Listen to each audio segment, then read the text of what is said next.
누가복음 17장의 말씀을 오늘도 드라마 성경으로 함께 보겠습니다. 7장.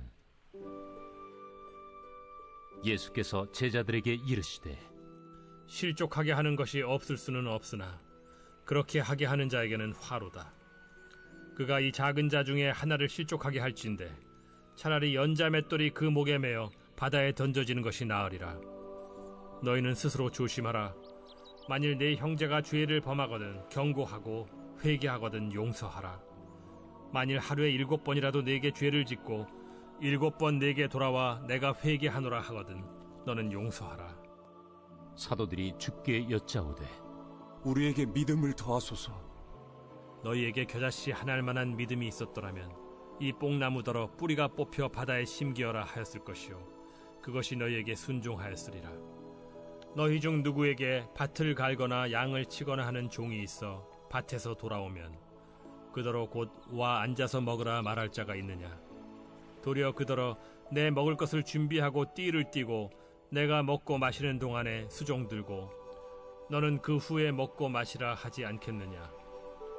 명한 대로 하였다고 종에게 감사하겠느냐? 이와 같이 너희도 명령받은 것을 다 행한 후에 이르기를 우리는 무익한 종이라 우리가 하여야 할 일을 한 것뿐이라 할지니라. 예수께서 예루살렘으로 가실 때 사마리아와 갈릴리 사이로 지나가시다가 한 마을에 들어가시니 나병 환자 10명이 예수를 만나 멀리 서서 소리를 높여 이르되 예수 선생님이여 우리를 불쌍히 여기소서. 보시고 이르시되 가서 제사장들에게 너희 몸을 보이라 하셨더니 그들이 가다가 깨끗함을 받은지라. 그 중에 한 사람이 자기가 나은 것을 보고 큰 소리로 하나님께 영광을 돌리며 돌아와 예수의 발 아래에 엎드려 감사하니 그는 사마리아 사람이라. 10사람이 다 깨끗함을 받지 아니하였느냐? 그 9은 어디 있느냐? 이 이방인 외에는 하나님께 영광을 돌리러 돌아온 자가 없느냐? 일어나 가라. 내 믿음이 너를 구원하였느니라. 바리새인들이 하나님의 나라가 어느 때에 임하나이까 묻거늘 하나님의 나라는 볼 수 있게 임하는 것이 아니요 또 여기 있다 저기 있다고도 못하리니 하나님의 나라는 너희 안에 있느니라. 또 제자들에게 이르시되 때가 이르리니 너희가 인자의 날 하루를 보고자 하되 보지 못하리라. 사람이 너희에게 말하되 보라 저기 있다 보라 여기 있다 하리라. 그러나 너희는 가지도 말고 따르지도 말라. 번개가 하늘 아래 이쪽에서 번쩍이어 하늘 아래 저쪽까지 비침같이 인자도 자기 날에 그러하리라. 그러나 그가 먼저 많은 고난을 받으며 이 세대에게 버린 바 되어야 할지니라. 노아의 때에 된 것과 같이 인자의 때에도 그러하리라.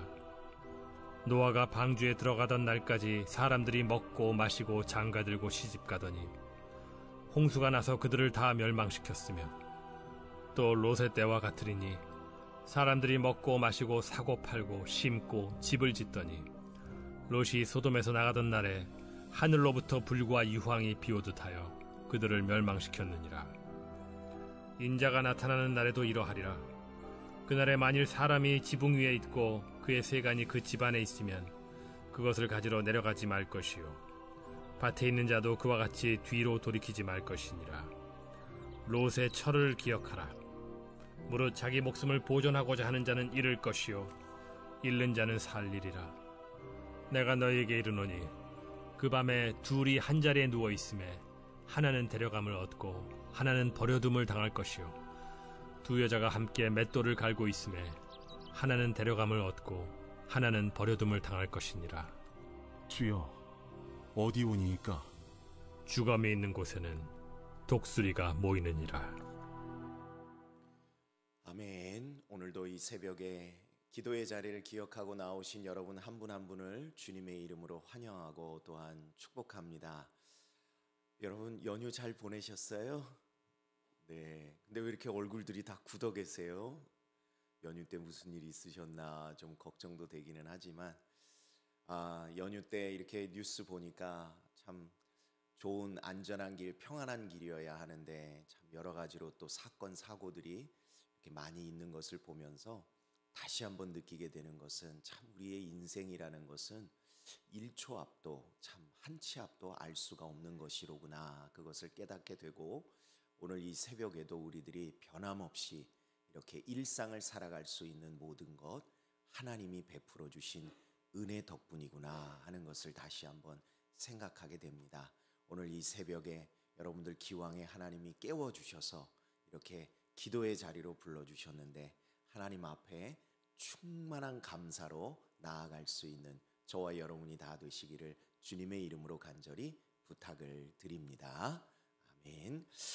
오늘 누가복음 17장의 말씀, 여러 주제의 말씀이 나오고 있는데 저는 특별히 조금 민감하지만 그럼에도 불구하고 우리들이 정확하게 알아야 하는 주제 하나를 가지고 여러분들과 좀 말씀을 나누기 원하는데요. 바로 그 주제가 무엇인가 하면 실족에 관한 겁니다. 실족. 오늘 말씀 1절에 보니까 예수께서 제자들에게 이르시되 실족하게 하는 것이 없을 수는 없으나 그렇게 하게 하는 자에게는 화로다. 이런 아주 무겁고 무서운 말씀으로 오늘 이 본문의 주제를 열고 계십니다.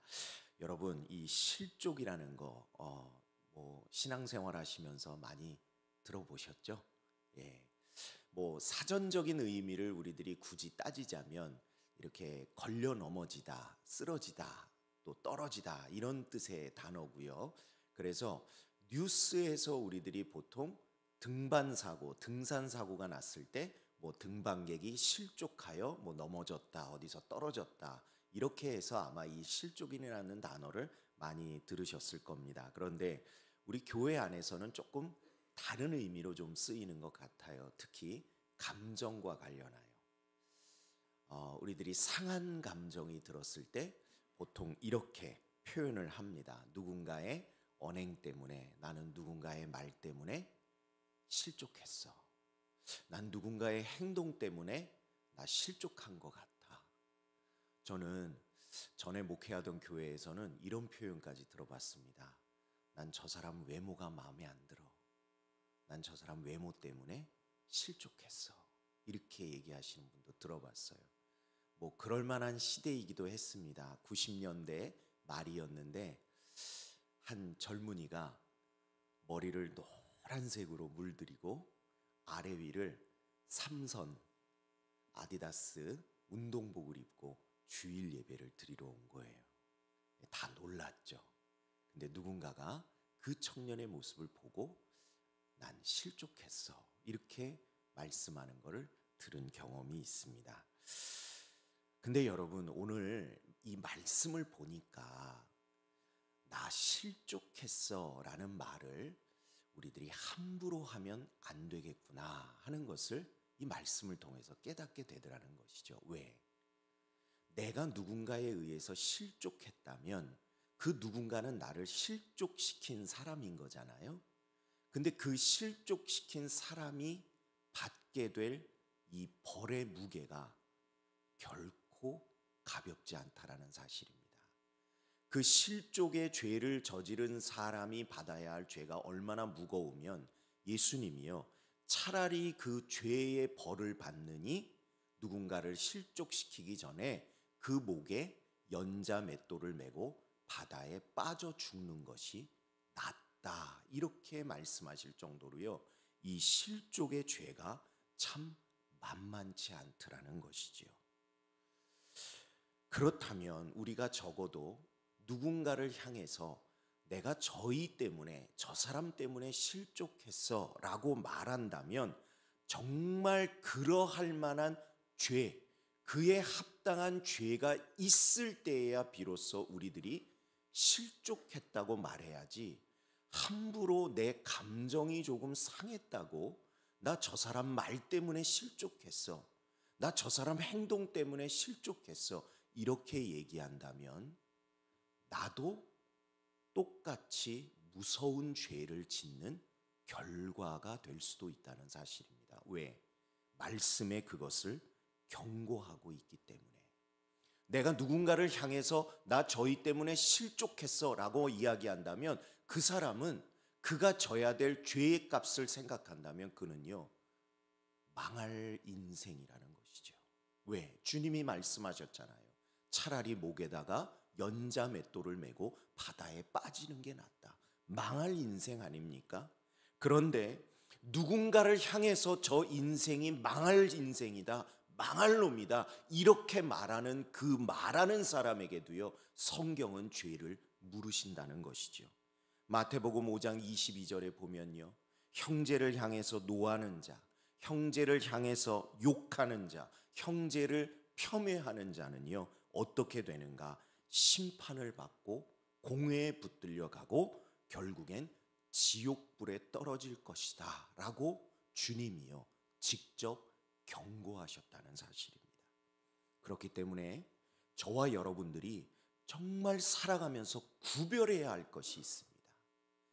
내가 누군가의 말이나 행동 때문에 마음이 상한 것과 정말 누군가가 나를 실족하게 한 그것은요 우리들이 구별할 줄 알아야 된다는 것이죠. 왜?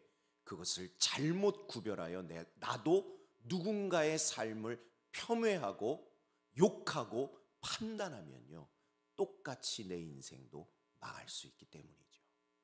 그렇다고 한다면 오늘 성경에서 말씀하는 이 실족의 참 의미가 무엇인가를 우리들이 제대로 알아야 할 것 같습니다.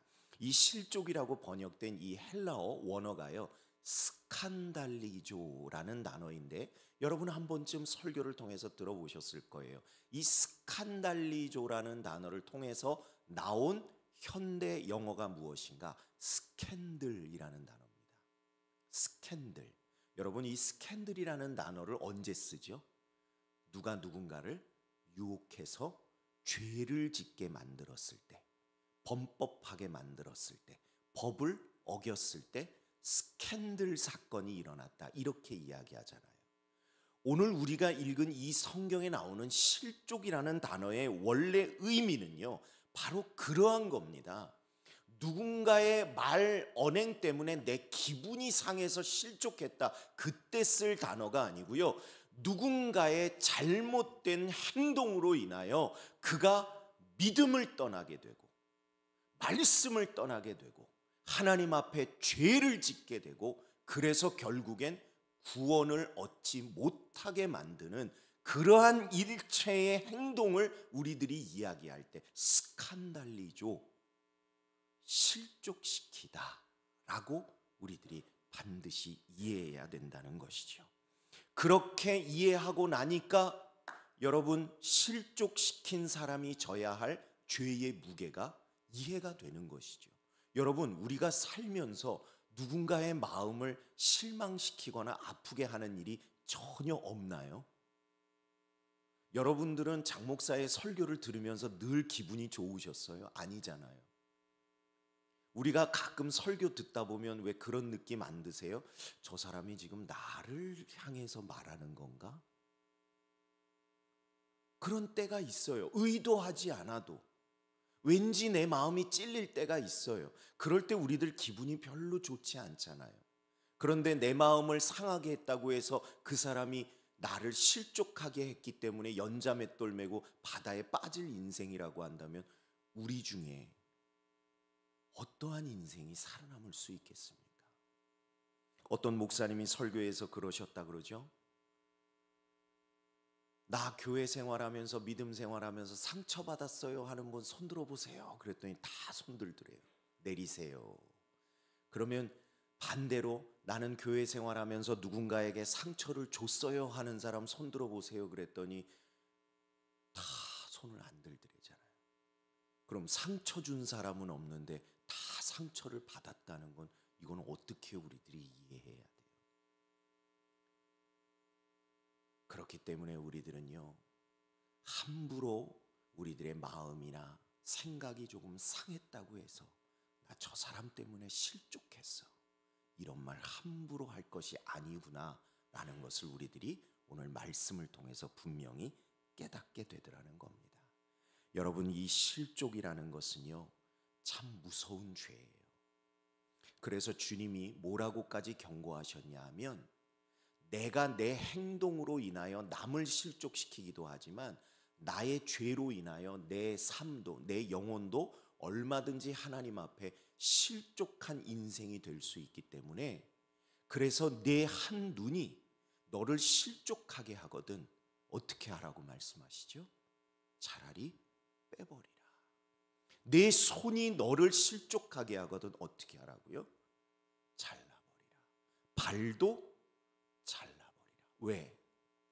실족하게 하는 것은 믿음을 떠나게 하고 하나님을 떠나게 하고 구원의 방주에서 내리게 하는 것이기 때문에 차라리 그렇게 나를 만드는 신체가 있다면 그것을 잘라버리는 것이, 그리고 그것이 없는 상태로 천국에 들어가 영생을 누리는 것이 더 유익하기 때문에 주님은 그렇게까지 우리들에게 말씀하셨다는 겁니다. 그렇기 때문에 저와 여러분들이 오늘 이 말씀을 통하여 결단하고 기억해야 될 것이 무엇인가? 아하, 나 스스로든 아니면 내가 누군가이든 실족시켜서는 안 되겠구나. 그럼 어떻게 하는 것이 우리들이 실족하지도 않고 누군가를 실족하지 않도록 하는 인생인가? 저를 한번 따라 하실까요? 스스로 조심하자. 예, 여러분, 이건 장 목사의 이야기가 아니고요. 오늘 주님의 말씀 중에 3절에 보면요, 실족에 대한 말씀을 하시면서 이렇게 말씀하셔요. 너희는 스스로 조심하라. 여러분, 우리들이 죄에 빠지지 않기 위해, 그리고 누군가를 죄의 길로 인도하지 않게, 잘못된 신앙으로 인도하지 않게 하기 위하여 우리들이 노력할 것이 있다면 남에게 의지할 문제가 아니라 바로 저와 여러분이 한 사람 한 사람이 각자 스스로 조심하는 수밖에는 없다는 사실인 것이죠. 왜? 부지불식간에 우리들의 잘못된 신앙, 잘못된 믿음 때문에 누군가가 정말 실족한다면요, 그건 저와 여러분에게 정말 큰 일이 아닐 수 없기 때문인 것이죠. 그런데 가끔 참 가슴 아프지만 그런 이야기를 들어요. 나는 저 사람 때문에 예수 못 믿겠어. 저도 직장 생활 참 오래 했거든요. 신학을 좀 늦게 했기 때문에. 직장 생활 하다 보면 여러 부류의 사람들을 만나게 되잖아요. 그런데 보면 누가 봐도 교회 잘 다니고 예수 잘 믿는 분처럼 보이는 분들이 있어요. 사회생활 하다 보면. 그런데 문제는 뭐예요? 바로 그 한 사람 때문에 누군가가 그래요. 저 사람이 믿는 예수라면 난 별로 믿고 싶지 않아.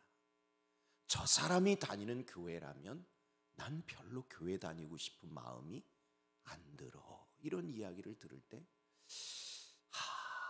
참 가슴이 아프다.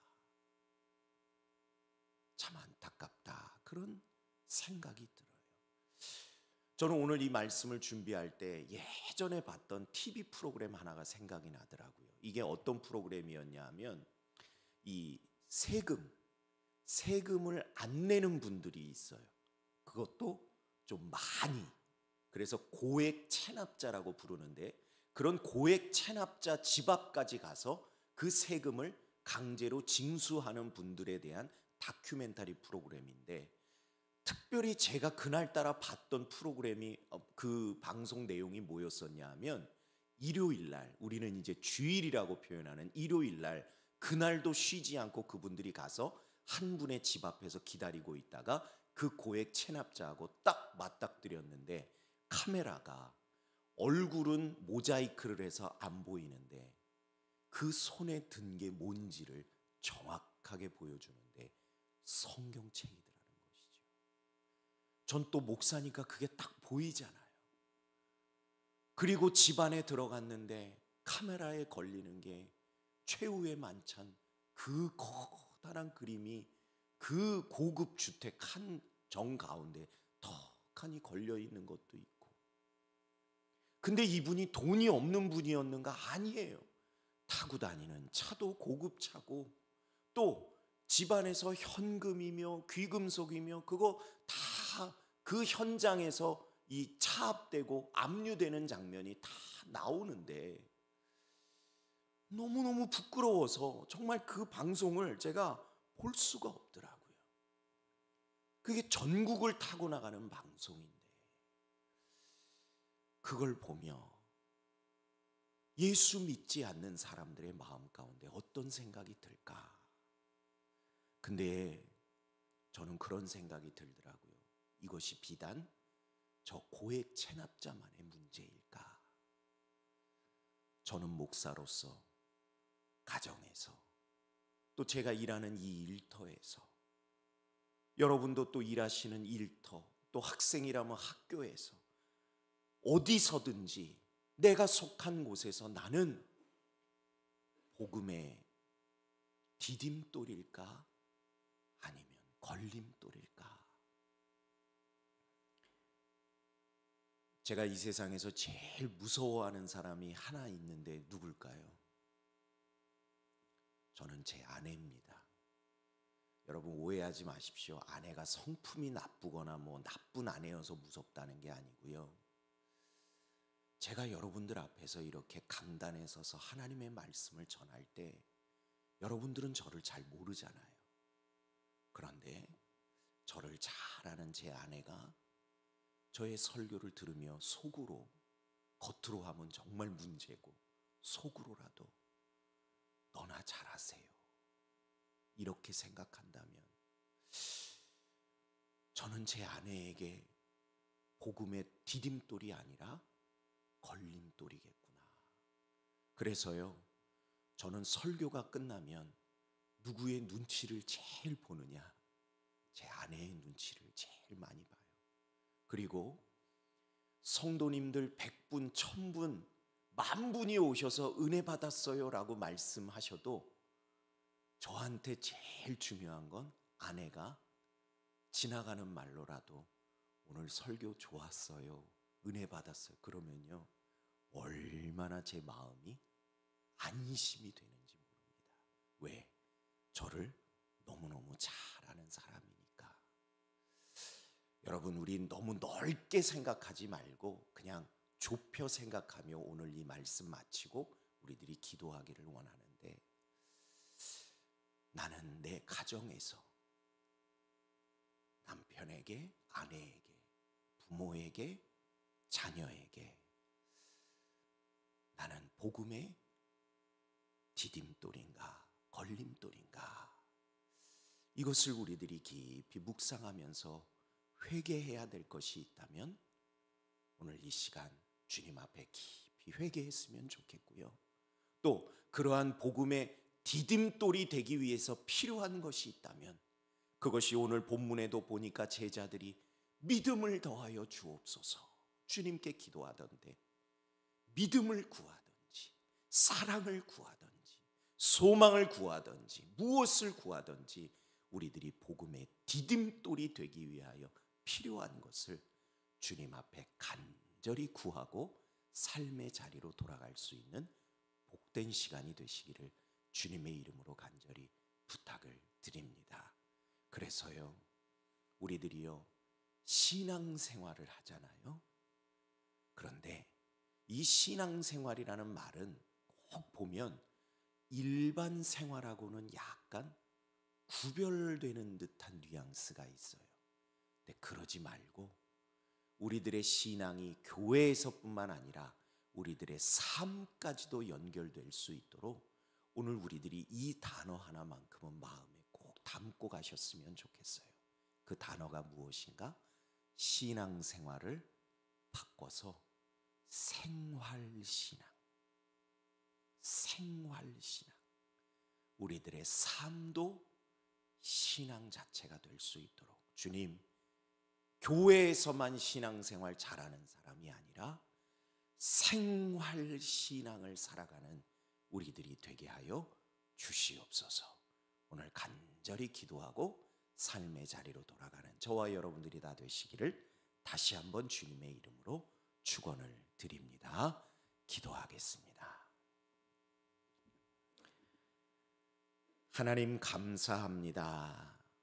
오늘도 저희들에게 귀한 생명 주시고 호흡 주셔서 주님 전으로 발걸음 인도해 주시고, 오늘도 주님 앞에 입술을 열어 찬송 드리고 귀를 열어 말씀을 듣고 이제 또한 저희들의 입술을 열어 주님께 기도할 수 있도록 허락해 주신 은혜 감사합니다. 주님, 복음의 디딤돌 되기를 원하오니 이 시간 성령께서 저희들 한 사람 한 사람 마음 가운데 깨달음을 허락하여 주시사 주님 앞에 마땅히 구해야 할 것을 구하게 하시고, 또한 구한 것을 삶에서 응답받아 증인의 삶을 살아가는 저희들 되도록 역사하여 주시옵소서. 믿사옵고 예수님 이름으로 기도드립니다. 아멘.